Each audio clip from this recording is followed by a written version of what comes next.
নিজেকে একদম সফল ভাবি। তার কারণ আজকে আমার পিছনে এত মানুষ লাগার কারণ, আমার পিছনে এত মানুষের হিংসে করার কারণটা আমি পেয়ে গেছি। তার কারণ আমার মধ্যে তো কিছু আছেই। নাহলে কেন আমার পিছনে মানুষ পড়ে আছে? এত মানুষ কেন আমার পিছনে পড়ে আছে? কেন এত চাই যে মানুষ যেন আমার দিকে না তাকাক, আমার পিছনে না লাগুক, আমার সঙ্গে হিংসা না করুক।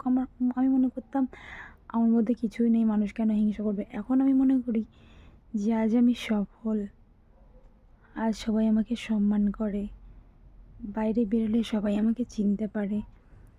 আর সবথেকে বড় কথা এটাই যে আমি সফল, তাই মানুষে আমাকে দেখে হিংসে করে। আর এতদিন আমি বুঝতে পারতাম না যে মানুষ আমাকে দেখে কেন হিংসে করে, কেন এত জ্বলে। তো কিছুদিন আগে যে ঘটনাটা ঘটে গেছে আমার সঙ্গে সেটা তোমরা নিশ্চয়ই জানো। তো আমি এবার বুঝতে পেরেছি যে এই ঘটনাটা ঘটার কারণ কী। তার কারণ আমার মধ্যে কিছু আছে যেটা তাদের মধ্যে নেই, যেটা তাদের মধ্যে নেই। তাদের ক্ষমতা নেই। আমি যেমন নিজের ক্ষমতায় সব কিছু করেছি, আমি তো কারোর কাছ থেকে কিছু মানে হেল্প নিয়ে করিনি।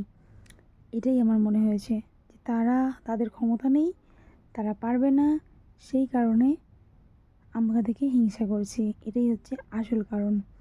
আর আমার গলা ভেঙে গেছে, তোমরা কিছু মনে করো না, ঠিক আছে? তার কারণ আমি নিজেও জানি না যে গলাটা আমার কেন ভেঙে গেছে।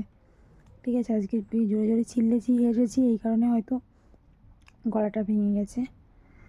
তো আমি এত গালাগালি দিই, মানুষ তাও আমার পিছন ছাড়ে না। আর এখন আমি মনে করি যে আমি সফলতা পেয়েছি, যেটা তারা পায়নি, সেই কারণে তারা আমাকে দেখে জ্বলে, এমনকি হিংসা করে, এমনকি ক্ষতিও চাই, এমনকি ক্ষতি করতে চাই আমার প্রচুর। তাদের একটা কথাই বলার আছে, রে ভাই বা বোন, তোরা নিজে কিছু কর, ঠিক আছে? হিংসেটা না করে তোরা যদি নিজে কিছু করিস, তাতে মনে হয় তোদের লাইফে একটু কার্যকরী হবে সেই কাজটা।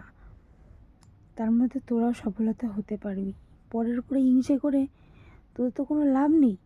তোরা যদি পারিস নিজের ক্ষমতায় কিছু করে দেখা, ঠিক আছে?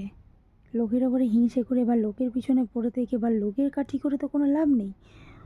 আসলে তো তোদের খেয়ে দেই কাজ নেই লোকের পিছনে লাগা ছাড়া। যারা তোদের পাত্তাই দেয় না তাদের পিছনে তোরা ঘুরঘুর করিস। সত্যি আমি এটাই ভাবি।